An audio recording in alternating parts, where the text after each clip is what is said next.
नमस्कार, आप देख रहे हैं टीएफडी इंडिया। मैं हूं आपके साथ लकी कुमारी।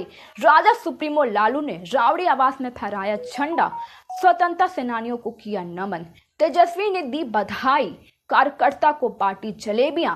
पटना पूरे देश में स्वतंत्रता दिवस समारोह हर उल्लास के साथ मनाया जा रहा है। पटना में लालू रावड़ी आवास में भी स्वतंत्रता दिवस समारोह का आयोजन किया गया। राजद प्रमुख लालू यादव ने झंडोत्तोलन किया और राजध्वज को सलामी दी। पूर्व सीएम राबड़ी देवी, विधानसभा में नेता प्रतिपक्ष तेजस्वी यादव और तेज प्रताप यादव भी इस अवसर पर उपस्थित थे। झंडोत्तोलन के बाद लालू ने अपने चिर परिचित अंदाज में कार्यकर्ता के बीच जलेबियां बांटी। राजा सुप्रीमो लालू ने इस अवसर पर देशवासियों को स्वतंत्रता दिवस की बधाई दी। उन्होंने स्वतंत्रता सेनानियों को नमन भी किया। वही नेता प्रतिपक्ष तेजस्वी यादव ने स्वतंत्रता दिवस की बधाई देते हुए कहा कि हम उस दिशा में काम करेंगे जिसे देश की प्रगति के रास्ते पर आगे बढ़ेगा। इस दौरान राजद के तमाम बड़े नेता समेत बड़ी संख्या में कार्यकर्ता उपस्थित थे। पीएम मोदी की यूसीसी वाले बयान पर भड़का विपक्ष। कांग्रेस बोले ये विभाजनकारी भाषण है।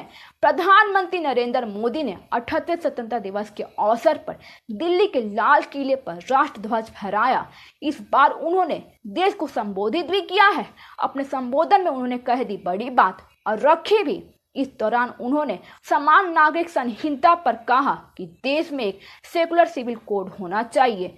प्रधानमंत्री नरेंद्र मोदी के बयान के बाद विपक्ष हमलावर है। विपक्ष का कहना है कि ये विभाजनकारी भाषण है। कांग्रेस ने साधा निशाना। सेकुलर सिविल कोड पर कांग्रेस नेता विवेक तन्खा ने कहा कि विभाजनकारी भाषण है। सलमान खुर्शीद ने भ्रष्टाचार के मामले पर कहा। उन्होंने अभी तक विपक्ष पर कार्रवाई नहीं की है। वो अपनी पार्टी के नेताओं पर कब कार्रवाई करेंगे? सेकुलर सिविल कोड को लेकर उन्होंने कहा, संविधान सर्वोपरि है। संविधान जो इजाजत देगा वही होगा। इसके अलावा सुप्रिया सुले ने कहा, यह बीजेपी नहीं एनडीए की सरकार है, इसलिए PM Modi secular civil code की बात कर रहे हैं। पीएम मोदी ने यूसीसी को लेकर कही ये वही बात। यूसीसी को लेकर अपने संबोधन में पीएम मोदी ने कहा, हमारे देश के सर्वोच्च न्यायालय ने समान नागरिक संहिता पर लगातार विचार विमर्श किया है और निर्देश जारी किए हैं। ऐसा इसलिए है क्योंकि हमारी आबादी का एक महत्वपूर्ण हिस्सा मानता है कि हमारा वर्तमान नागरिक संहिता स्वाभाविक रूप से सांप्रदायिक और भेदभावपूर्ण है। मेरा दृढ़ विश्वास है कि इस मामले पर एक व्यापक चर्चा आवश्यक है, जहां विविध दृष्टिकोण साझा किया जा सके। धार्मिक विभाजन को कायम रखने वाले कानूनों का आधुनिक समाज में कोई स्थान नहीं है। आज दिल्ली सीएम आवास पर तिरंगा नहीं फहराया गया, बहुत अफसोस। सुनीता केजरीवाल ने बताया कि तानाशाही है ये।